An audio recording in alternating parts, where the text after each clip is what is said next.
Hey there, everybody. Thanks for joining me for another one-man review. Today I'll be looking at another issue of KUTI that I got from Tommy Masturi. This is issue number 59. And as with all of these, they all seem to be thematic. And so this is the issue about immigration, migrants, and their stories. As always with these, there's a cool variety of artists, almost all of who I've never heard of. They're really good. This issue here has a little essay up front about migration that didn't speak out to me too much. Nothing in there worth commenting on. So I'm just gonna flip through and show because this is a free magazine. I don't feel like I'm giving away anything that you could be paying for. And there's just a lot of artists in here that I've never heard of. So let's expose them. This one here by Bianca Casco. I really like this. They're just using ants as the idea of migrating. And then here they're hitting a wall. They're kept out. I mean, I guess there's two views on that. You want ants in your house or you don't. I mean, I don't know that's an argument for or against migration. It seems like an argument against it almost. I don't know. I with these ones that are themed, especially with the political ones, it's hard to just engage with them purely aesthetically because it's like the ideas are at the forefront and I don't know what to make of the ideas, like I don't know what statements being made here. I really like the abstraction of that and the rhythm of it. It's strange to have that one thing breaking the rhythm. And interesting that the ants are going around whatever that is. It's also interesting that these are like the gutters, and there's like a gutter in the middle of the panel. That's an interesting idea to me. I don't think it's being used intentionally here in that way, but it's an interesting idea. Here's one about Brexit and just showing someone trying to go through the process of getting like allowed to stay given what happened with Brexit. When those broke off, I think it was a lot of I don't know. In the United States, we call them green cards. I don't know what they call them over there, but like your visas had to be renewed. It seemed like, and so it's just kind of the hassle of it, but. Yeah, it sucked for the individual, but that was a choice that a country made, and there's going to be legal consequences of that. The thing that I found really weird about this is she seems really reluctant. But who's this by the way? This is drawn by David Kerr, based on accounts of Brexit withdrawal agreement residency application process in Finland. So I don't know. I'm too removed from all that to know exactly what's going on. But you have this character going in, and they're just kind of going through the rigmarole. I found it especially strange that the person was really reluctant to give their fingerprints. They're talking about like, oh, you're collecting biometric data on me, and I know a fingerprint is like there's like 3 pages about just like kind of being unwilling to give up fingerprints as biometric data. I didn't think biometric data would be required and I would just be issued a paper document. And I get not wanting to give away your DNA, like I would never do a 23andMe, but I think it's weird to be reluctant to give away a fingerprint. It'd be like, oh, I didn't know I was going to have to get my photograph taken, this identifying feature that identifies me. So when someone's verifying that this document I got is actually me. Like, I don't know. I mean, maybe I just don't understand what can be extrapolated out of fingerprints these days, but it's not like genetics as far as I know. So I thought that was a strange thing. I mean, I've had to give fingerprints for background checks for every job I've ever gotten. It's just such a standard part of getting a government issue ID or any kind of job. It's strange. That was strange to me. But good story, nice cartooning. Really like the cartooning in this. These ones that are text heavy get hard to read, even though they do have the translations down here, which I really appreciate that it's multilingual like that. It just gets hard to read because you're like, okay, panel number 1, and then you kind of get lost in there. But I like the cartooning on that. Really, that's by Nicholas Krizan. And I'm sorry, I'm going to butcher all these names because I barely pronounce my own name. This is by Maria Gonzalez Nacher. Really like the art in this one. And it's weird. It's comparing like to a lizard. Like the lizard, I have continued to live on without a part of me. So talking about losing something, leaving something behind. And I like that. That's like a more personal take on it. I'm always more interested in the personal than the political, and I don't buy that the personal is always political. This is Aju Salmine Residence Permit. I like the art in this one. I don't. I read this yesterday, and already I couldn't tell you what the story was about, but I like the art in this one. This one here by Warda Ahmed. This is a bunch of like just different comments. They're different journalists who are immigrants, and this one's kind of interesting because some of the journalists are talking about how they're in this like race for diversity. They're being hired to represent the diversity, but then they're really not allowed to do anything other than cover, like, I've always wanted to write broadly about everything and not get stuck on immigrant topics. In some places, one has to have lengthy discussions about one's point of view. So I like a number of them seem to be talking about that, like, I'm like the resident immigrant, so all my stories have to be about immigrants. And I think that's one of the most detrimental things I've seen in the arts is people just get stuck like in that diversity trap. You know, we want to get more diversity, but then you're just automatically like have to be talking about whatever category you've been hired as. Like you're the resident immigrant person. It's like, well, what if my interest is like computer technology? You know, can't I be a Muslim immigrant who's interested in computer technology? Why do all my stories have to be about Muslim immigrants? So not all of the reporters that are commenting on this are saying that, but I thought it was interesting, those of them who did. There's some of these stories like this, I don't really see the need for them as a comic either. I guess you get a portrait of the person. There's a couple though where, especially because of the disconnect of the text, I just read the text at the bottom and I got it perfectly. Like I didn't need the comics. So that's a little weird. There's an essay here that's not dual language. I really, really like these. These are comics by people seeking refugee in Finland. There was some kind of workshop done. And this is a strange way to spend money when you're dealing with immigrants, but they had this workshop where people were making comics about their experience. And I found these to be the way by far the most interesting because they're so honest. Like they're just someone who's never made a comic before. You can tell people who don't really have any background in drawing.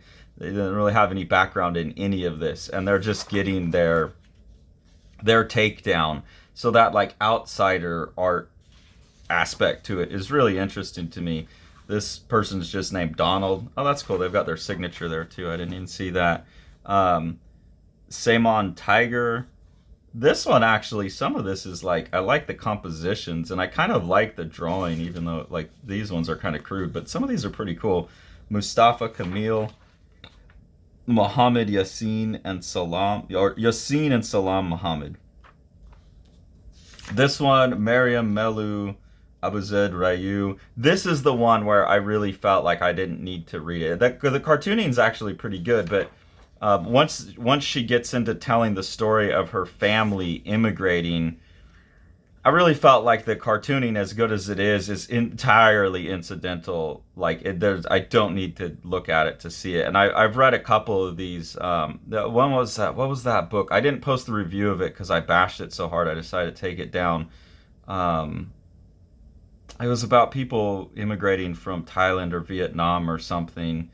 And really, I felt like it could have just been a novel. It was an interesting story, but it just didn't need to be a comic because there's so much exposition and stuff. And when it gets back to the characters talking, then it works as a comic. And that idea of it being pure exposition, disconnected, like unnecessary pictures, it's accentuated when it's in this like bilingual and like English isn't up here. So that just made it jump out even more. It's an unfortunate thing about this format, but again, I do appreciate the format. And this is Ivanda Jansson, and I really like this one because it approaches it more poetically and abstractly, like the idea of your ties and the things that tie you from one place to another. And I think this is probably the most sophisticated in terms of art and just use of comics in this one. So I really like this one.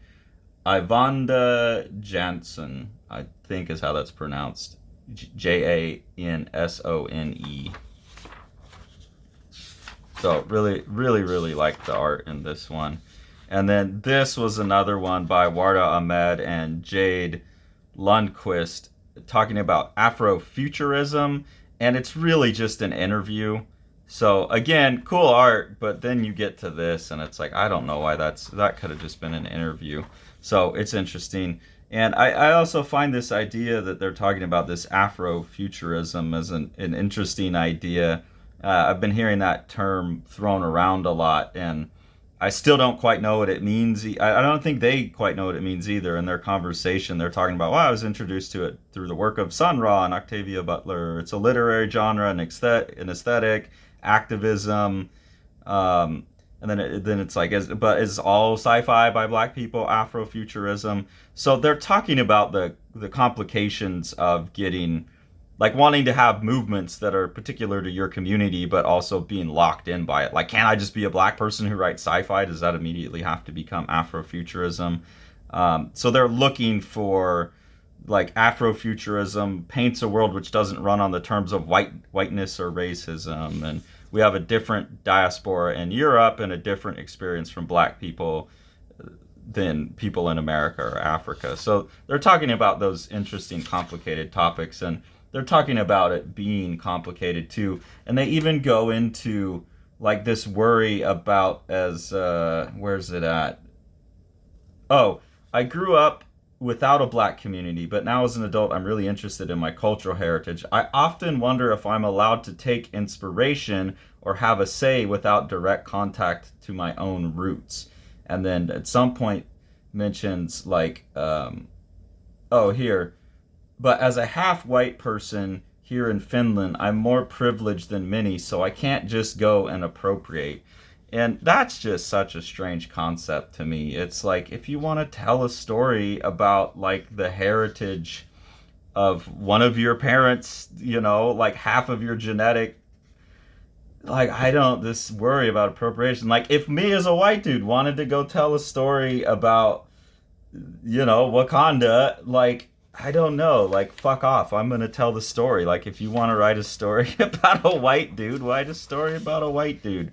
I always thought that fiction was an empathy machine, and that a good writer is really going to have to be empathetic. And it seems staggeringly dangerous to me to suggest that all you can do is strict, like, if you really take the idea of appropriation seriously, you really can't do anything other than strict autobiography.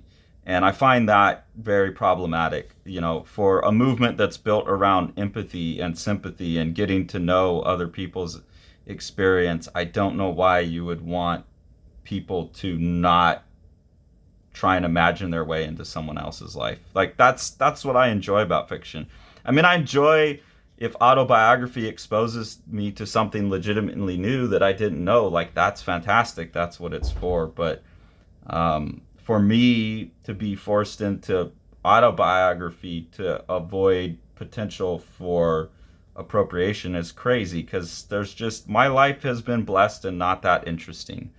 And I'm not saying that just because, like, I'm a white dude. I just had a great parents and a great family, and like, Tori went through a lot worse shit than me. She would have a crazy autobiography. So I don't know, that's weird. And it's interesting to see people struggling with it as well, even while they're in the midst of, like, talking about these political things. It's like, I'm, like, half black. Can I even write about this stuff? And so I found this interesting as a bit of reading. But again, I look at that and then it's just an illustration. So this, like, whole comic kind of format of it didn't really make sense to me from a formal perspective. But that's why when I've been looking at these, I've been trying to do what I normally do, which is kind of leave all that other stuff alone and just talk about the comics. But there's not much to talk about in comics a lot when this is what the presentation is. So I feel like these magazines, at least this one and the one about war, they kind of forefront the ideas, and so I've got to engage with the ideas in a way that usually I try and hang back from my own opinions on these things.